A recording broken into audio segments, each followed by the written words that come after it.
भोलेनाथ का ध्यान करके तो लोग शुरू करें।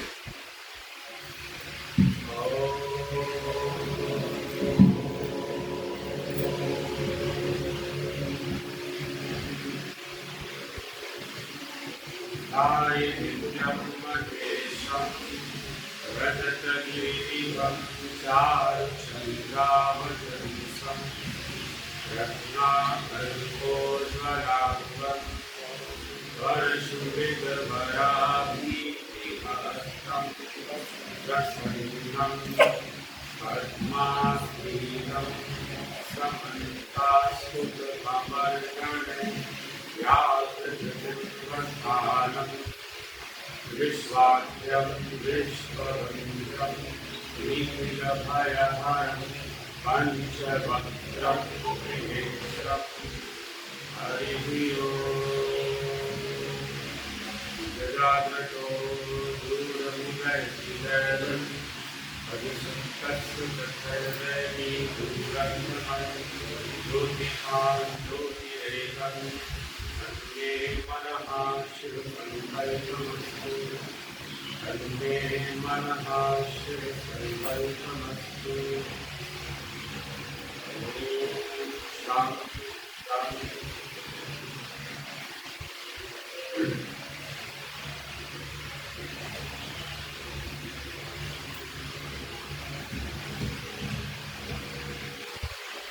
तो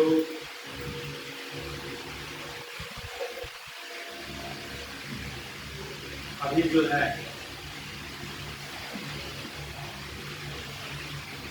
कुछ विषय में अभी चर्चा में लेता हूँ, आपको जो भी प्रश्न करना हो बाद में कर सकते हैं।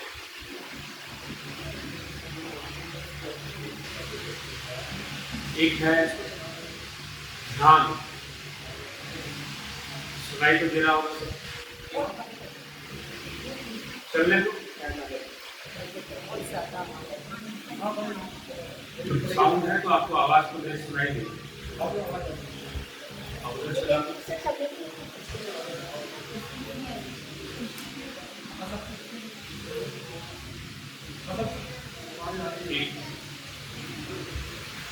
तो ध्यान और साधना, इन दोनों में फर्क क्या है, अंतर क्या है? जैसे कि हम लोग साधना, किसी ने पूछा मुझसे साधना करते हैं, ध्यान करते हैं, क्या एक ही बात? ध्यान में और साधना में क्या अंतर है? और फिर साधना हम कई तरीके से कर सकते हैं, कैसे कैसे कर सकते हैं?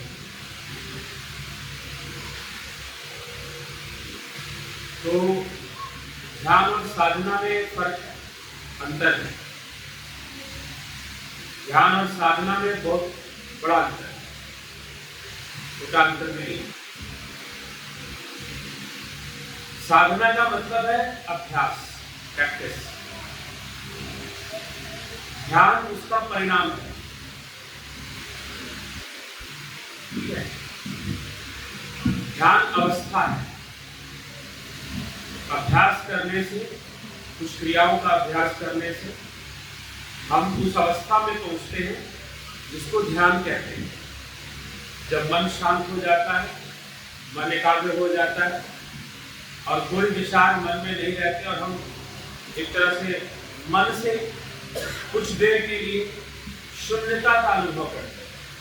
जैसे कि भी हम लोग साधना कर रहे थे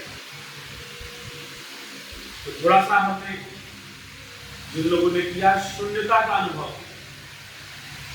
तो वो जो शून्यता का अनुभव हुआ थोड़ी देर के लिए, वही ध्यान है। उसके पहले हमने जो अभ्यास किया वो साधना है। तो साधना का मतलब है प्रैक्टिस, साधना का मतलब है ट्यूनिंग डेवलप करना, अभ्यास। जैसे कि साधना, अब सुर साधना भी होती है, सुर साधना, ठीक ना? सुरों को साधना।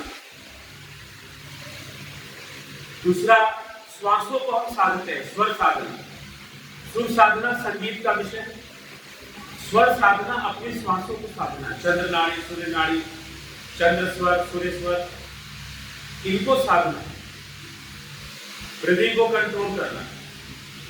जैसे जो लोग तैराकी करते हैं उनको पता है कि भाई तैराकी में सिर्फ ब्रीदिंग कंट्रोल करना होता है, क्योंकि पानी में सांस नहीं ले सकते। तो ब्रीदिंग को कंट्रोल करना वो एक तो वो स्वर साधना है। इसी तरह से आप कुछ सीख रहे हो, आप ड्राइविंग सीख रहे हो, तो वो भी एक तरह की साधना है। कंट्रोल करना सीख रहे हो, आप गाड़ी को कंट्रोल करना, ठीक है। तो साधना कई संदर्भ में हो सकता है, लेकिन ध्यान कई संदर्भ में नहीं हो सकता।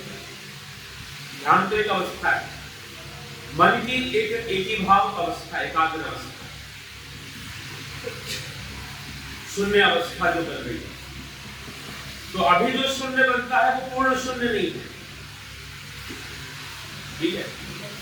उसमें आनंद की अनुभूति है, स्थिरता का अनुभव है, भाव शून्यता लेकिन वहां आ रही है, विचारों की शून्यता वहां आ रही है। तो शून्य की अनुभूति, तो वहां पर ध्यान हो रहा है। साधना तो अभ्यास का विषय है, अभ्यास का विषय। अब इसी प्रकार से एक साधना होती है चलित साधना। चलित साधना तो कहते हैं कि भगवान बुद्ध वो अपने शिष्यों के साथ, भिक्षुओं का जो समूह था वो चल रहा है। आगे आगे बुद्ध चल रहे थे और पीछे पीछे बहुत सारे भिक्षु उनके चल रहे थे, और सब पंक्तिबद्ध होकर चलते थे। अब वो पंक्तिबद्ध होकर क्यों चलते थे? कोई अनुशासन या जगत कभी कुछ नहीं। पंक्तिबद्ध होकर चलने के लिए उन्हें इसलिए कहा गया था ताकि वो अपनी चाल के साथ अपनी श्वासों को मिलाकर चले। वैसे तो ये योग का ही अभ्यास है, और बुद्ध ने भी योग ही सिखाया था। वो बाद में षड्यंत्रकारी बुद्धिस्ट आचार्य बहुत सारे हुए, जिनकी गाथा वो अग्निमय बुद्ध पुस्तक में मैंने दी है, ठीक है। तो षड्यंत्र करने लगे बुद्धिस्ट लोग, लेकिन बुद्ध ने कैसे श्वासों के साथ, श्वासों की लय के साथ संसार का हर काम करना है, ठीक है। अपने ध्यान को बनाए हुए, अपनी साधना को बनाए हुए। और ऐसा नहीं कि बुद्ध ने सिखाया, गुरु नानक ने भी ये सिखाया। इसलिए उनकी वाणी में भी आता है कि सब कुछ करते हुए आप जो है साधना भी करो। हसन दिया, फिल्म दिया, बच्चे हो, ये वो हंसते खेलते चलते फिरते आप ध्यान में रहो, मुक्ति को प्राप्त करो। तो बुद्ध जब जा रहे थे तो उनके पीछे पीछे शिष्य लोग जा रहे थे। वो सारे अपनी श्वासों पर ध्यान करते हुए हर चाल के साथ एक एक कदम बढ़ाते तो श्वास लेते, दूसरे कदम पे छोड़ते, एक कदम बढ़ाते तो श्वास लेते, दूसरे कदम पे छोड़ते। ऐसा ट्यूनिंग बनाकर जा रहे हैं। तो उनका एक शिष्य था, और बुद्ध को पता चल जाता था कि पीछे क्या हो रहा है। उनको बताने की जरूरत नहीं पड़ती कि सब कुछ लय में चल रहा है, रिदम में चल रहा है, और सब अपने श्वासों के साथ जुड़कर चल रहे हैं। एक शिष्य जो था, हालांकि किसी को पता चले, लेकिन बुद्ध को पता चल गया। बुद्ध ने पूछा, नाम मुझे ध्यान नहीं आ रहा, उसका कुछ नाम था ये, क्योंकि ये सच्ची घटना है। उनसे पूछा कि तुम क्या सोच रहे हो? तो उसने कहा कि कुछ नहीं गुरुदेव, मैं कुछ नहीं सोच रहा। नहीं, तुम सोच रहे हो, तुम्हारी श्वासें और चाल एक साथ नहीं चल रही, मिली हुई नहीं है। मैंने थोड़ा सा व्यवधान महसूस किया, तभी मैं पूछ रहा हूं, और तुम ही सोच रहे हो, ठीक है। बॉडी लैंग्वेज में फर्क आ जाता है।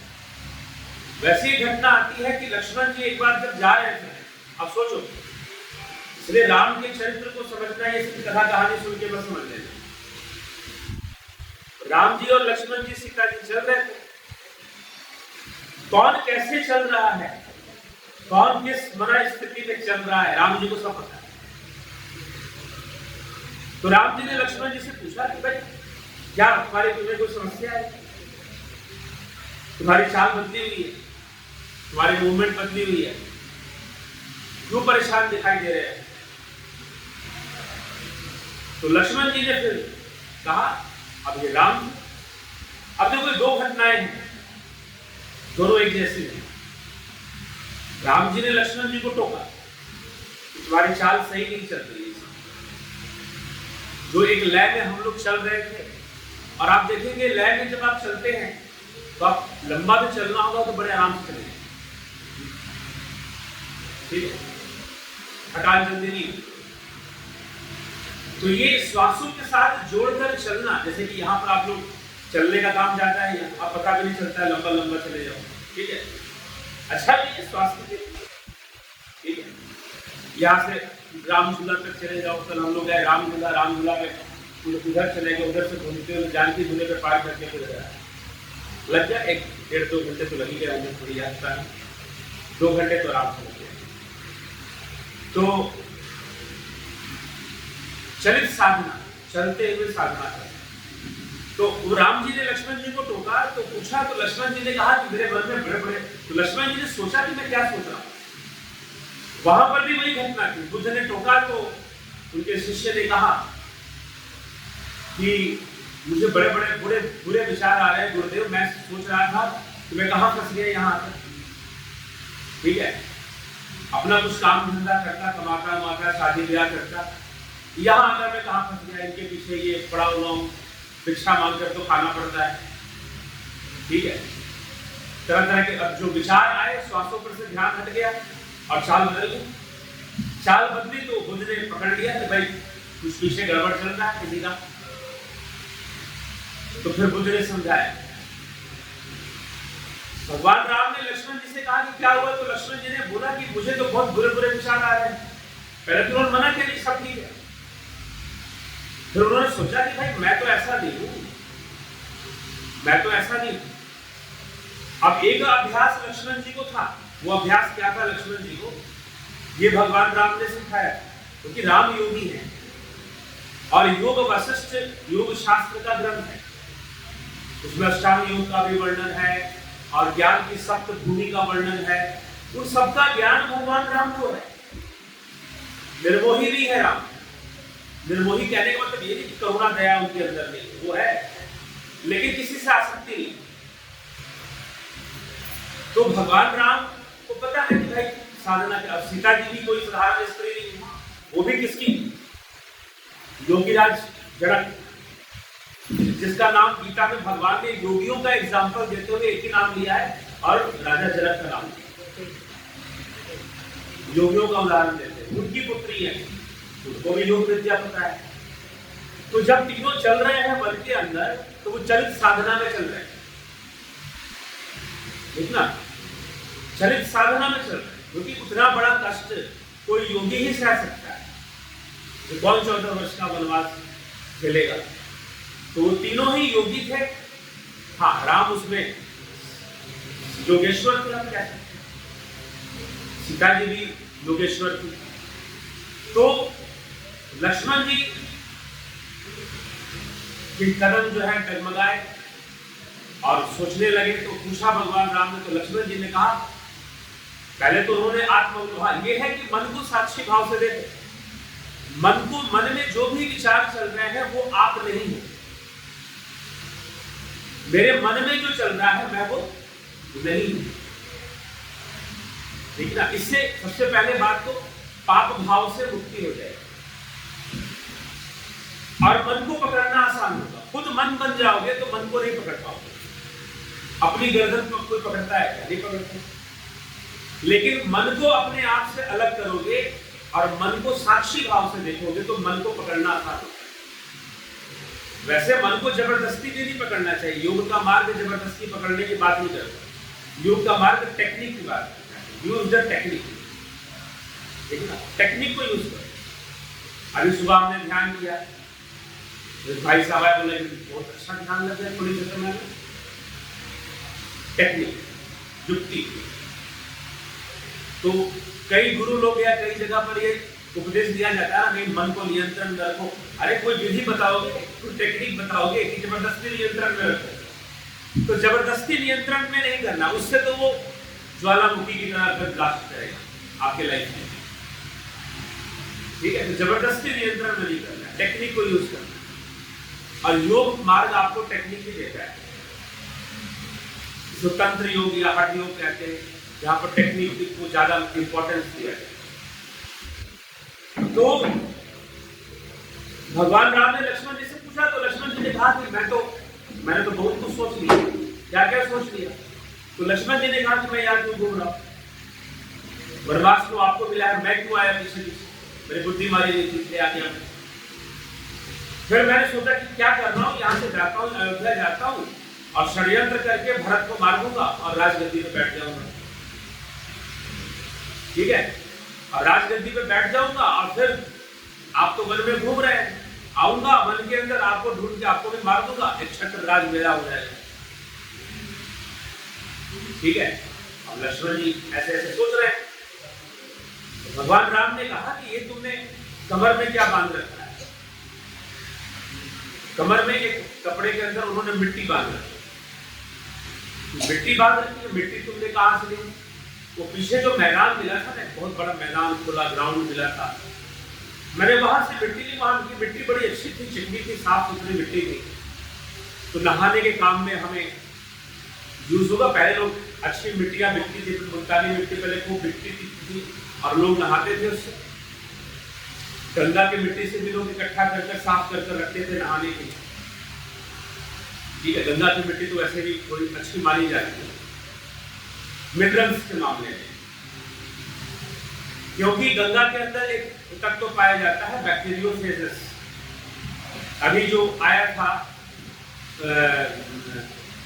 कुंभ में कि भाई प्रदूषित हो गया है जल, तो बैक्टीरिया, तो उसको लैब टेस्ट उसका हुआ, बैक्टीरिया नहीं। यही कारण है कि आप गंगा जी में उतर जाओ, थोड़ा देर वहां रुको, 15-20 मिनट, आपको एनर्जेटिक फील होना शुरू हो जाए। होता है ना, बाहर निकलने के बाद भूख मिले। ये मुझे एक्सपीरियंस में क्यों बता रहा हूँ, क्या डिफरेंस है? क्योंकि मैं स्विमिंग भी करता हूँ, स्विमिंग पूल में भी करता हूँ। यहाँ पर करने में और स्विमिंग पूल जब लोग क्लोरीन डाल के रखते हैं, पानी की एनर्जी में क्या डिफरेंस है साफ पता चलता है। यहाँ पानी की में बहुत एनर्जी है और आज तो आपको साफ पानी मिलेगा। तो वो मिट्टी लेकर वो चल दिए थे, लेकिन वो जो मैदान था वहां पर क्या था कि वहां पहले 2 राक्षस हुए थे, असुर हुए थे, सुंद उपसुंद। वो उन्होंने कठोर तपस्या की थी पूरे पृथ्वी पर राज करने के लिए, तीनों लोगों पर राज करने के लिए। तो ये जो तीनों लोगों पर पृथ्वी पर राज करने का जो नशा छाता है जिन लोगों पर, वो असुर ही होते हैं। वो खुद असंतुलित होते हैं और दूसरों को असंतुलित करते हैं। खुद का जीवन असंतुलित है उनका और दूसरों को भी असंतुलित करते रहते हैं, दूसरों का जीवन भी खराब करते रहते हैं, क्योंकि वो सर्वदा असंभव है कि कोई इस पृथ्वी पर राज कर ले, पूर्णता संभव है। बस एक ही राजा हो गए जिनका नाम था पृथु, राजा पृथु। भागवत महापुराण में उनकी कथा आती है, राजा पृथु। उन्होंने पूरी पृथ्वी पर राज किया, लेकिन उनके राज करने का तरीका अलग था। वो बड़े दान पुण्य करने वाले व्यक्ति थे, ठीक है। लेकिन जो भी राज करना चाहा, ये संसार अपने ऊपर किसी को राज करने नहीं देता। तो उन दोनों ने खूब तपस्या की, और तपस्या की तो देवताओं ने देखा कि बहुत कठोर तपस्या कर रहे हैं ये लोग, तो इनकी साधना को हमें रोकना चाहिए क्योंकि इनकी मंशा अच्छी नहीं है। तो तिलोत्तमा नामक एक अप्सरा को उन्होंने भेजा कि भाई जाओ और इनको विवाह का वचन दो और इनको सम्मोहित करो।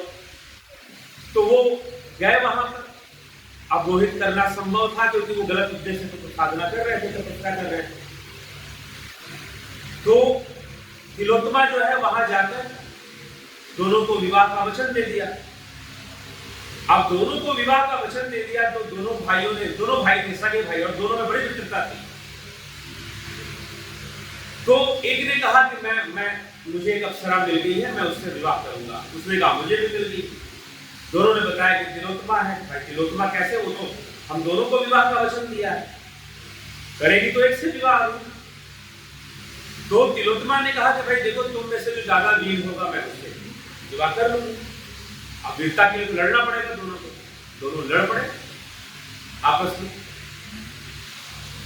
लड़ पड़े इसलिए, एक तो राज के लिए और दूसरा, और क्योंकि तिलोत्तमा ने उनको बोला कि देखो तुम दोनों तपस्या कर रहे हो, लेकिन राजा तो कोई एक ही बनेगा ना, राजगद्दी पे तो कोई एक बैठे, तुम दोनों बैठोगे नहीं, और जो राजगद्दी पे बैठेगा मैं उसी से विवाह कर सकती हूँ। तो दोनों के बीच में युद्ध शुरू हो गया, और युद्ध करते करते दोनों ने एक दूसरे को मार दिया, दोनों नहीं बचे। अब वो जो विचारधारा थी कि मैं राज करूंगा, भाई भाई के प्रति जो द्वेष थी, सब कुछ मुझे मिल जाना चाहिए, तो वो जो भावना थी उस जगह में थी। तो विचार और संस्कार बड़े सूक्ष्म होते हैं। हम जहां जो सोचते हैं, जैसा करते हैं, वहां वैसे विचार और वैसे संस्कारों का हम रोपण कर देते हैं। ठीक है, रोपण कर देते हैं, मतलब हम सीड कर देते हैं, उसको बीज बो देते हैं। ऐसे ही कोई कोई जगह जो है नकारात्मक प्रभाव वाले होते हैं, सुसाइड सेंटर बनते हैं। कोई कोई प्लेस ऐसा होता है जहाँ नेगेटिव थॉट्स बहुत ज्यादा आने लग जाते हैं। होता है किसी जगह पर हम रहेंगे, चाहे वो हॉस्टल रूम हो, चाहे होटल रूम हो, या कहीं पर, तो वहां पर रहने से नेगेटिव थॉट्स आएंगे। तो ऐसे एक बुक भी आई थी, पावर ऑफ सबकॉन्शियस माइंड, उसमें जोसेफ मुर्फी की कोई बुक है, तो उसने इन सब बातों को लिखा था कि पानी के ऊपर, चीजों के ऊपर कैसे हमारे सोचने का फर्क पड़ता है। जो हम सोचते हैं, जैसा चिंतन मनन हम करते हैं, निर्जीव वस्तुओं पर उसका प्रभाव रहता है। तो इसलिए वो वस्तुएं भी वैसे निर्जीव है, जैसे कि सुबह बात चल रही थी, दीपक जी ने कहा कि क्या पहाड़ जीवित है, देखा कि जीवित है, लेकिन तमोगुनी अधिक है, इसलिए जड़ की तरह दिखाई दे रहा है, एक्सप्रेसिव नहीं है, व्यक्त नहीं कर रहा है। पेड़ पौधे अपनी पीड़ा व्यक्त नहीं कर रहे हैं, इसका मतलब ये कि उनको पीड़ा होती नहीं है, ठीक है, वो व्यक्त नहीं करते। तो यह जीव है। तिलक सबको लगा दे, पहले लगा दो।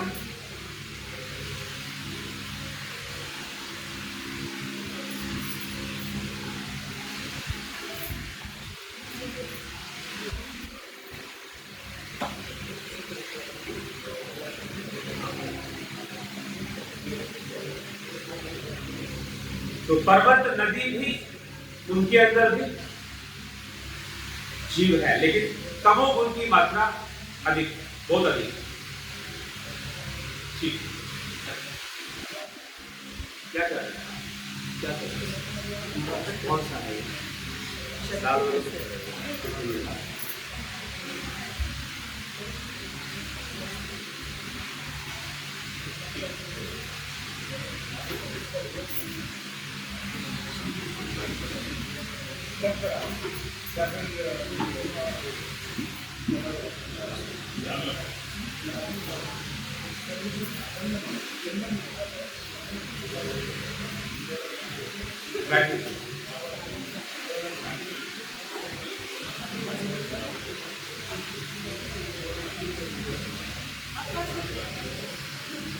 तो जीव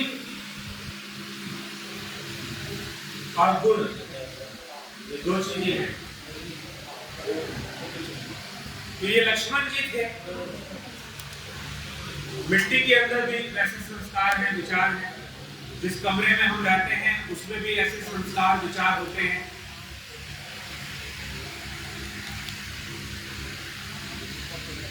तो साधना और अपने मन पर ध्यान रखना ये जरूरी है।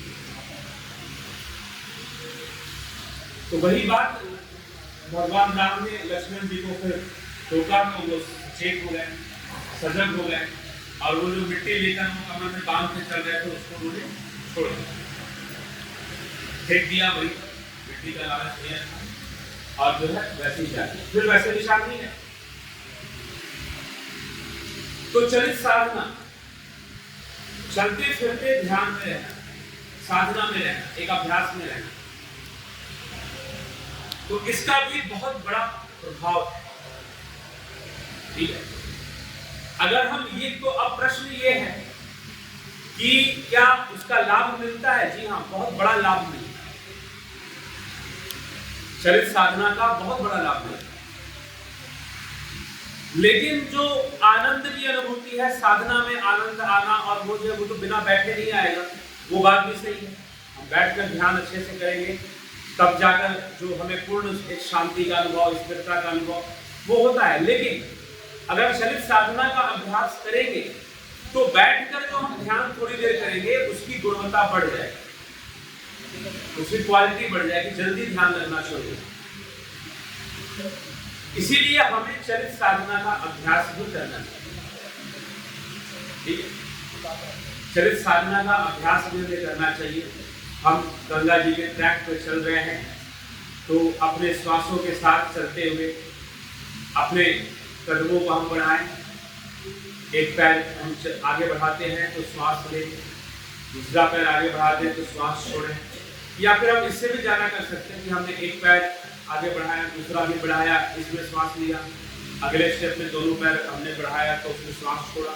या आप खुद ही इसको हमें निश्चय करना है। लेकिन ये चरित साधना हमें करते रहना चाहिए, कहीं भी हम करें। ठीक है, या पार्क के अंदर वॉक कर रहे हैं या कहीं भी करें तो हमें जरूर करना चाहिए। खिचड़ी मुद्रा का अभ्यास करना चाहिए, यथासंभव खिचड़ी मुद्रा हम लगा लें और उसका हम प्रैक्टिस करें। ठीक है, तो इस तरह से ये अभ्यास जब हम लोग करेंगे तो हम पाएंगे कि हमारी एकाग्रता पहले से बढ़ रही है, मन शांत हो रहा है, मन स्थिर हो रहा है, उसका हमें पूरा लाभ धीरे धीरे मिलना शुरू हो।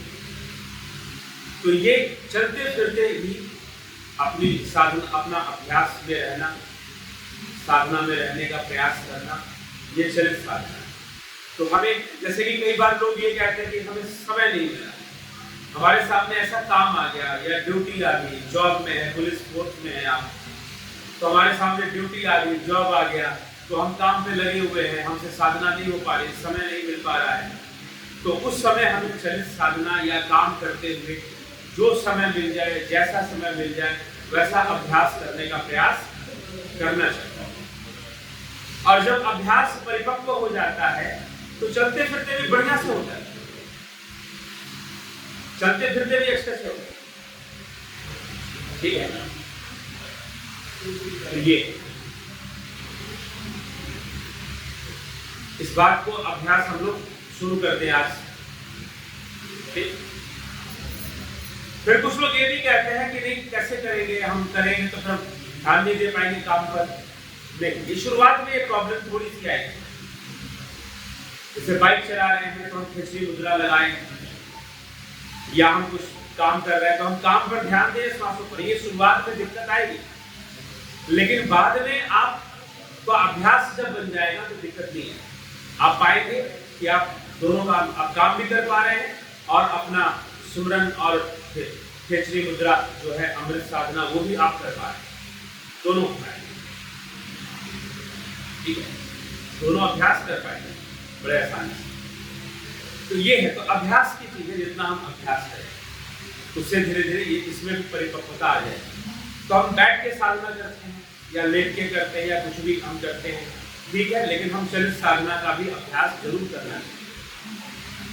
भोजन करते हैं, भोजन करने के पहले हम थोड़ा सा बैठ जाएं, अपने आप को पूरी तरह से सचेत करें, श्वास लें, पेट तक श्वास को भरें 5 बार जो है हम श्वास लें, पेट तक भरे, छोड़ें, 5 बार हम पूरा श्वासों में ध्यान लगाएं, उसके बाद भोजन शुरू करें सचेत अवस्था में। नहीं तो आजकल क्या है, वीडियो कॉलिंग चल रहा है,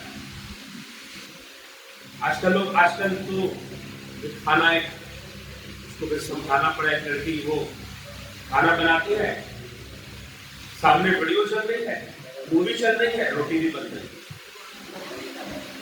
सब्जी बन रही है, तो सब्जी में कभी नमक जाता है तो कभी कुछ, मन से बनाया नहीं, फोकस आपका बटा हुआ है, फोकस बटा हुआ है। तो जब फोकस बटा हुआ है तो बीमारियां आएंगी ना। ठीक है, तो इसलिए जो है एकाग्रता, हमारा एकाग्रता से जो काम होना चाहिए वो एकाग्रता से होना चाहिए। तो वीडियो देखकर आप खाना बनाओगे, वीडियो कॉलिंग चल रही है, बात भी कर रहे हैं, कुकिंग भी कर रहे हैं, तो ये सब गलत हैबिट है, ये सब नहीं होना चाहिए। न्यू जनरेशन में सब आ रहा है और इसको लोग क्या बोल रहे हैं, मल्टीटास्किंग। इसमें मल्टीटास्किंग नहीं है, ठीक है। आपका फोकस और डिस्ट्रीब्यूट हो रहा है और डिवाइड हो रहा है। योग का मतलब है कि सारी जगहों से फोकस हटाकर एक जगह ला देना और वहां अपने फोकस को और डिवाइड कर दिया। तो इसलिए ऐसे चीजों का अभ्यास भी करना है, बच्चों को भी रोकना है। खाना खाते समय खाना खाओ, लेकिन बच्चों की आदत है कि नहीं कार्टून चलाओ तो देखें, खाना खाएंगे, तो बच्चे ऐसा करते हैं। ठीक है, बच्चे हैं लेकिन धीरे धीरे उनका वो अभ्यास छुड़वाना है, ठीक है। तो बच्चे तो जो बच्चे हैं, लेकिन बड़े उम्र में जो आ गए हैं, जो 18, 20, 19, 20 साल के जो युवा है, उनकी भी वही हालत है। तो ऐसा काम नहीं करना है। हाँ, ध्यान में रहते हुए, पूरा सचेत होते हुए हमें भोजन ग्रहण करेंगे। कहीं यात्रा पे निकले, थोड़ा सा हम सिमरन साधना कर ले, फिर यात्रा पे निकले, ठीक है। साधना ध्यान कब है, जब हम बैठ कर करते हैं। सिमरन करने का मतलब चलते फिरते भी श्वासों पर ध्यान बनाने का प्रयास करना, कुछ काम करते हुए भी श्वासों पर ध्यान बनाने का प्रयास करना। शुरू में हमें लगेगा, लेकिन धीरे धीरे अभ्यास हो जाएगा तो आप देखेंगे अपने आप हो रहा है, अपने आप आपका ध्यान श्वासों पर बन रहा है, ठीक है। तो चरित साधना का ये अभ्यास होगा, तो ये ठीक है।